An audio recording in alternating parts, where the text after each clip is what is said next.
Hello guys, कैसे हो आप लोग। चलिए आज बात करते हैं रसारोहण एसेंट ऑफ सैप। रसारोहण जिसे इंग्लिश में बोलते हैं एसेंट ऑफ सेप। देखो, रसारोहण की डेफिनेशन की अगर हम लोग बात करें तो रसारोहण का मतलब ये होता है, देखो दो चीज़ें हमारे सामने आती है। कोई भी पौधे का वायवीय भाग, तो पौधे के वायवीय भाग के द्वारा गुरुत्व बल के विरुद्ध, पौधे के वायवीय भाग के द्वारा गुरुत्व बल के विरुद्ध जड़ों के द्वारा जल का जो अवशोषण होता है, जल का अवशोषण किसके द्वारा? जड़ों के द्वारा, क्या कहलाता है? रसारोहण। यानी सीधा साधा मतलब यह है कि पौधे के वायवीय भागों के द्वारा गुरुत्व बल के विरुद्ध, गुरुत्वाकर्षण बल नीचे की ओर लगता है, जल ऊपर चढ़ता है तने, यानी जड़ से तने में, तने से पत्तियों में। तो वही बात मैं बोल रहा हूँ कि वायवीय भाग जो होंगे उनके द्वारा गुरुत्व बल के विरुद्ध जड़ों के द्वारा जल का अवशोषण रसारोहण कहलाता है। अब रसारोहण के बारे में एक चीज़ और आप लोगों को ध्यान रखनी है कि रसारोहण की जो क्रिया होती है वो जाइलम वाहिका व वाहिनिकाओं, ट्रैकिड्स एंड वेसल्स के द्वारा संपन्न होती है। यानी जाइलम वाहिका और जाइलम वाहिकाओं के द्वारा ही जल जो होता है वो जड़ों से पत्तियों तक ऊपर की ओर चढ़ पाता है। तो यही कहलाता है रसारोहण। तो ये दो चीज़ें आप लोगों को ध्यान रखनी है। अब बात करते हैं रसारोहण के मार्ग की। तो जैसे मार्ग की अगर हम लोग बात करें तो इसके लिए एक एक्सपेरिमेंट किया गया कि एक पौधा होता है बाल्सम, कनाडा बाल्सम जिसे बोलते हैं। तो जो बाल्सम जो प्लांट होता है उस बाल्सम प्लांट का जड़ वाला भाग काट दिया, और जड़ वाले भाग को काटने के बाद उसके जो सिरे वाला भाग होता है, जड़ को काटने के बाद जो ऊपर का जो भाग बचता है उसको क्या किया गया, एक विलियन होता है सेफ्रेलिन। सेफ्रेलिन लाल रंग का अभिरंजक होता है, ठीक है। और इस अम्लीय अभिरंजक, जो लाल रंग का अम्लीय जो अभिरंजक जो होता है, इसके विलयन में उस पौधे को, यानी उस ऊपरी जो सिरा होता है पौधे का, जड़ के बाद जो बचा हुआ भाग होता है ऊपरी सिरा, उस ऊपरी सिरे को इस विलयन में रख दिया। 2 घंटे के बाद देखते हैं कि उस बाल्सम की जो पत्तियां होती हैं, उन पत्तियों की जो शिराएं होती हैं, हम लोगों ने सब बातें कर ली। पिछले जो 11th क्लास जो थी उसमें हम लोगों ने इस चीज़ के बारे में बात करी कि जो पत्तियां जो होती हैं उनमें शिरा क्या होती है, शिरिकाएँ क्या होती हैं, मध्य शिरा क्या होती है, ठीक है। तो उन शिराओं में लाल रंग दिखाई दिया। तो इससे ये ज्ञात हुआ, जब उसको सूक्ष्मदर्शी से इस पत्ती की संरचना को देखा गया तो इससे ये ज्ञात हुआ कि जो पत्तियों की जो शिराएं होती हैं उन शिराओं में पाए जाने वाला जो जाइलम होता है उस जाइलम के द्वारा ही जल का परिवहन होता है। यानी सीधा साधा मतलब ये होता है कि रसारोहण की क्रिया जो होती है वो जाइलम वाहिकाओं के द्वारा या जाइलम वाहिनिकाओं के द्वारा ही संपन्न होती है। तो ये रसारोहण के मार्ग के बारे में हम लोगों ने बात करी। अब बात करते हैं रसारोहण की जो क्रिया होती है उसके लिए बहुत सारे सिद्धांत दिए गए, उन सिद्धांतों के बारे में बात करते हैं। तो जैसे रसारोहण की जो क्रिया होती है, अब बहुत सारे सिद्धांतों को 3 वर्गों में बांटा गया है। पहला जो सिद्धांत हमारे सामने आता है उस सिद्धांत को कहते हैं जैव बल सिद्धांत, जिसे इंग्लिश में बोलते हैं वाइटल फोर्स थ्योरी। दूसरा है मूल दाब सिद्धांत, जिसे इंग्लिश में बोलते हैं रूट प्रेशर थ्योरी। और थर्ड है भौतिक बल सिद्धांत, जिसे इंग्लिश में बोलते हैं फिजिकल फोर्स थ्योरी, ठीक है। अब ये जो सारे सिद्धांत हैं इन सभी सिद्धांतों के बारे में बात करते हैं। पहला सिद्धांत हमारे सामने आता है जैव बल सिद्धांत। अब जीव बल सिद्धांत का मतलब ये होता है, नाम से पता लग रहा है कि पादप की जीवित संरचनाओं के द्वारा अगर रसारोहण की क्रिया होती है तो वो जीव बल सिद्धांत के अंतर्गत, यानी पादप की जीवित संरचनाएं रसारोहण की क्रिया में भाग लेती हैं तो उसे कहा गया जीव बल सिद्धांत कहा गया। अब इस जीव बल सिद्धांत में भी कुछ स्पेशल सिद्धांत आते हैं, उनके बारे में बात करते हैं। यानी जो जीव बल जो सिद्धांत होता है उसमें पहला जो सिद्धांत जो दिया गया वो सिद्धांत दिया गया पंपिंग सिद्धांत।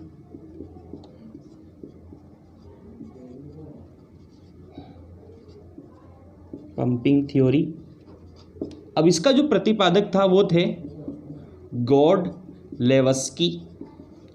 तो गोडलेवस्की जो थे उन्होंने पंपिंग सिद्धांत दिया और इसमें इतना सी बात करी उन्होंने कि जो जाइलम मृदुतक की जो कोशिकाएं जो होती हैं उनमें विशेष प्रकार का, यानी जाइलम मृदुतक कोशिकाओं में ओपी जो होता है, ऑस्मोटिक प्रेशर जो होता है, उसके मान में परिवर्तन के कारण रसारोहण की क्रिया होती। इतनी सी बात बोली। गोडलेवस्की ने बोला कि जो जाइलम मृदुतक की जो कोशिकाएं होती है उसके ओपी में परिवर्तन के कारण रसारोहण की क्रिया कंप्लीट होती है। उसके बाद एक और सिद्धांत दिया गया, इसी जीव बल जो सिद्धांत था उसी का दूसरा सिद्धांत जो है वो है स्पंदन सिद्धांत, और इसे इंग्लिश में बोलते हैं पल्सेशन थ्योरी। इसका प्रतिपादन किया जेसी बोस ने। तो जेसी बोस ने स्पंदन सिद्धांत का प्रतिपादन किया और जेसी बोस ने बताया कि जो रसारोहण की जो क्रिया होती है वो जो वल्कुट की जो भीतर की जो कोशिकाएं होती हैं, यानी जो वल्कुट भाग जो होता है, कोर्टेक्स भाग जिसे इंग्लिश में बोलते हैं, उस वल्कुट भाग की भीतरी कोशिकाओं में स्पंदन होता है। स्पंदन का मतलब होता है जिस प्रकार से हमारा हृदय धड़कता है उसी प्रकार लबडब यानी संकुचन शीतलन उन कोशिकाओं में होता है, जिसके कारण रसारोहण की क्रिया संपन्न होती है। वो किसने बताया? जेसी बोस ने। इसके बाद एक साइंटिस्ट और आता है स्ट्रासबर्गर। तो ये जो स्ट्रासबर्गर जो साइंटिस्ट था उन्होंने इतनी सी बात ये कही कि जो रसारोहण की क्रिया होती है उस रसारोहण की क्रिया में जीवित जो कोशिकाएं होती है उनका कोई सीधा महत्व रसारोहण की क्रिया में नहीं होता। बस केवल इतना सा काम होता है कि जो रसारोहण की क्रिया होती है उस रसारोहण की क्रिया के दौरान अनुकूल वातावरण जो होता है उसको प्रोवाइड कराने का काम ही किया जाता है। यानी जीवित कोशिकाओं के द्वारा रसारोहण की क्रिया को करवाने के लिए केवल अनुकूल वातावरण प्रदान किया जाता है, बाकी ऐसी कोई क्रियाएं नहीं होती। यानी इस स्ट्रासबर्गर नामक साइंटिस्ट ने इस जीव बल सिद्धांत का खंडन किया और इस सिद्धांत के आधार पर रसारोहण की क्रिया नहीं होती, इसके बारे में बताया। तो अब हम दूसरे सिद्धांत के बारे में बात करते हैं जिसे कहते हैं मूल दाब सिद्धांत। अब मूल दाब सिद्धांत के बारे में अगर हम लोग बात करें तो ये सिद्धांत कुछ हद तक लागू होता है और लास्ट में जो भौतिक बल जो सिद्धांत है वही हमारा सबसे इम्पोर्टेंट सिद्धांत है और उसी के बारे में हम लोग डिटेल से बात करेंगे। पहले बात करते हैं मूल दाब सिद्धांत के बारे में। देखो, मूल दाब सिद्धांत की अगर प्रतिपादन की बात करें, प्रतिपादक की बात करें, किसने प्रतिपादित किया? तो जोसेफ प्रिस्टले, एक साइंटिस्ट थे जोसेफ प्रिस्टले, उन्होंने मूल दाब सिद्धांत के बारे में बताया और इन्होंने ये बताया कि जैसे जड़ें जल का अवशोषण करती हैं और अवशोषण करके जड़ की जो कोशिकाएं होती हैं वो फूल जाती हैं, जिसके कारण वहां पर एक दाब उत्पन्न होता है और उसी दाब को क्या कहा? मूल दाब। और ये जो मूल दाब जो होता है, ये मूल दाब का जो मापन किया जाता है वो किया जाता है मैनोमीटर। यानी मैनोमीटर एक उपकरण होता है जिसकी सहायता से इस मूल दाब का मेजरमेंट किया जाता है। मूल दाब का जो मान जो होता है वो 3 एटमॉस्फेयर होता है। यानी मूल दाब का जो सामान्यतः पादपों में जो मूल दाब का जो मान होता है वो 3 एटमॉस्फेयर होता है। उसके बाद अगर हम लोग बात करें, अगर जल का अवशोषण ज़्यादा हो रहा है और वाष्पोत्सर्जन क्रिया कम हो रही है तो मूल दाब सर्वाधिक होता है। दोबारा समझो, जल का अवशोषण अधिक और वाष्पोत्सर्जन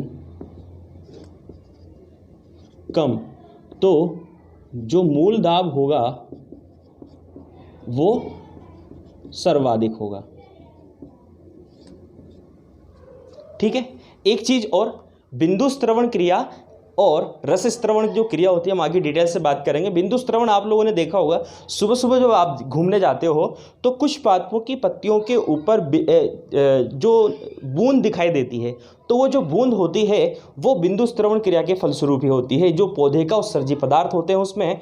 तो वो बिंदु स्त्रवण के बारे में बात करेंगे, गटेशन के बारे में बात करेंगे। तो बिंदु स्त्रवण की क्रिया और रस स्त्रवण की क्रिया जो होती है वो इसी सिद्धांत के आधार पर आधारित होती है, यानी इसी सिद्धांत पर वो आधारित, यानी इसी सिद्धांत के आधार पर वो क्रिया संपन्न होती है। आगे हम लोग बात करें, देखो होता क्या है, सामान्यतः जो पौधे होते हैं, किसी भी पौधे की बात करें तो नॉर्मली क्या होता है कि 2 ATM एटमॉस्फेयर जो वायुमंडलीय जो दाब होता है, यानी 2 वायुमंडलीय दाब जो होता है उस पर लगभग 20 मीटर तक की ऊंचाई जो होती है वहाँ तक जल चढ़ सकता है। यानी 2 एटमॉस्फेयर जो वायुमंडलीय दाब होता है उस दाब पर पौधे की लंबाई अगर 20 मीटर है तो 20 मीटर तक पानी चढ़ सकता है। लेकिन काष्ठीय पादपों में इसी 20 मीटर की ऊंचाई तक पानी को चढ़ाने के लिए लगभग 12 एटमॉस्फेयर दाब की आवश्यकता होगी। देखो दोबारा समझो, सामान्यतः पौधों में क्या होता है, 2 ATM जो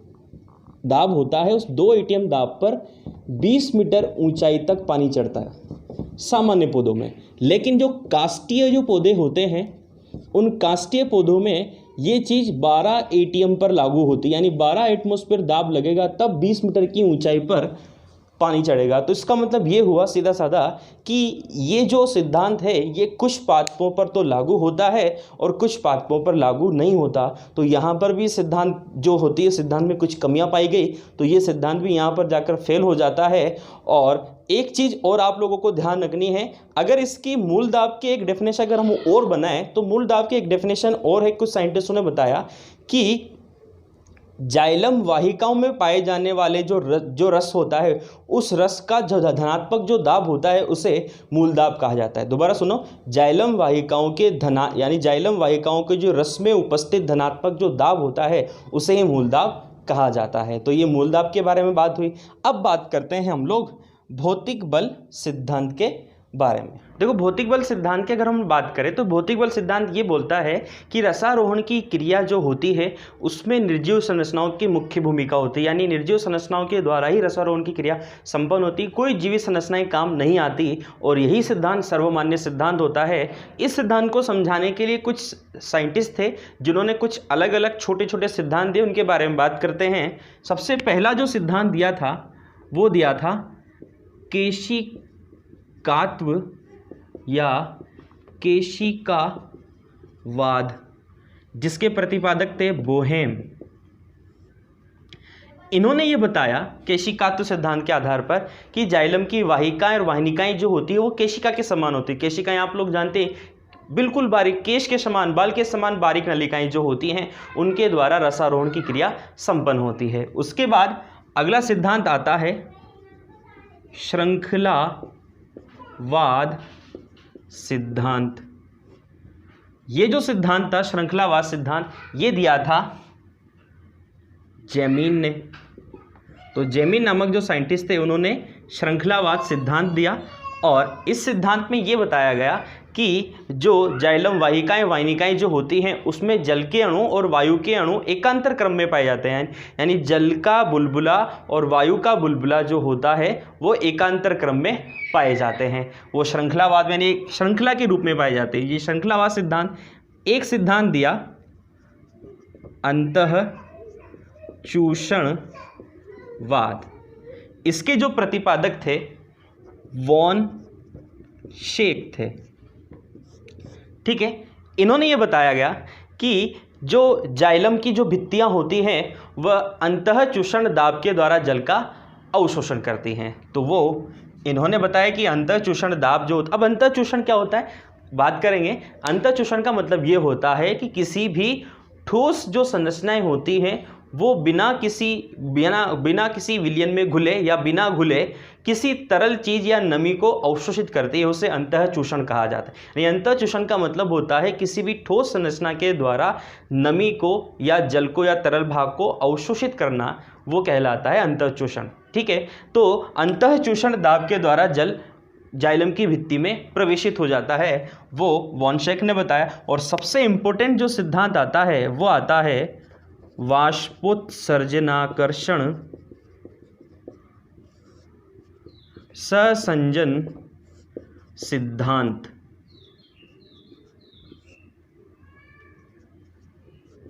ये सबसे इंपॉर्टेंट सिद्धांत है और यही सिद्धांत सर्वमान्य सिद्धांत कहलाता है। तो देखो इसके बारे में बात करते हैं। ये सिद्धांत प्रतिपादित किया था डिक्सन और जॉली ने, डिक्सन व जॉली।